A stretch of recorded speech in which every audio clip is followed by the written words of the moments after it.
সবে 7ই অক্টোবর থেকে ট্রেনের সমস্ত শ্রেণীতে 2% হারে ভাড়া বেড়েছে।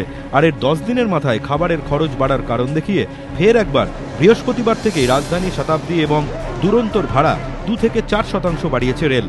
রেলের যুক্তি, 13 বছর পর খাবারের দাম বাড়ানো হলেও আগের থেকে খাদ্য তালিকায় নানা বৈচিত্র্য আনা হয়েছে। যাত্রীরা এতে খুশি হবেন, কিন্তু ঘটল উল্টোটা। প্রথম দিনই খাবারের মান এবং পরিমাণ নিয়ে ব্যাপক যাত্রী অসন্তোষ হলো হাওড়া, পুনে দুরন্ত এবং গুয়াহাটি, দিল্লি রাজধানী এক্সপ্রেসে। এই পরিস্থিতিতে তড়িঘড়ি লক্ষ্মী পুজোর দিনই রেল বোর্ডের সংশ্লিষ্ট কর্তাদের বৈঠকে ডাকেন রেল প্রতিমন্ত্রী অধীর রঞ্জন চৌধুরী। রেলের নয়া খাদ্যনীতি পুনর্বিবেচনারও নির্দেশ দেন তিনি। একই সঙ্গে খাবারের পরিমাণ বাড়ানোরও তিনি নির্দেশ দিয়েছেন।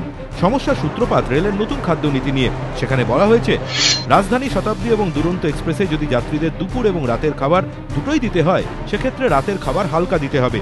সেই মতো খাদ্য তালিকাও ঠিক করে দেয় রেল বোর্ড। নিরামিষ খাবারের ক্ষেত্রে 2টি পরোটা এবং পনিরের সবজি অথবা ভাত, রাজমা, ছোলা বাটোরা, ভেজ বিরিয়ানি, ছোলা কুলচা ইত্যাদি।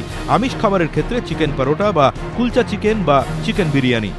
গোল বেঁধেছে এই নতুন খাদ্য তালিকা নিয়ে। বেশিরভাগ যাত্রীর বক্তব্য, রাতের খাবারের ক্ষেত্রে শুধুমাত্র 2টি পরোটা বা কুলচা যথেষ্ট নয়। আবার অনেক রাজ্যের যাত্রী রাতে শুধু ভাত, রাজমা খেতে রাজিই নন। শুক্রবার রাতেও হাওড়া, পুনে দুরন্ত এক্সপ্রেসে এ নিয়েই আপত্তি তোলেন যাত্রীরা।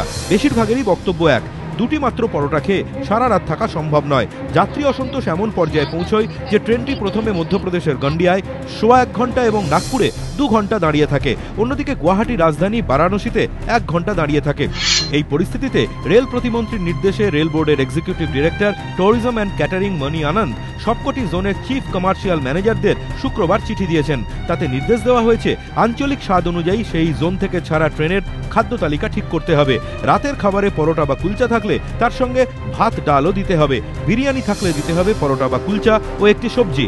একই সঙ্গে ভারতীয় রেলের 16টি জোনকেই খাবারের বিষয়ে যাত্রীদের মতামত নিয়ে 31শে অক্টোবরের মধ্যে দিল্লিতে রিপোর্ট পাঠাতে নির্দেশ দেওয়া হয়েছে।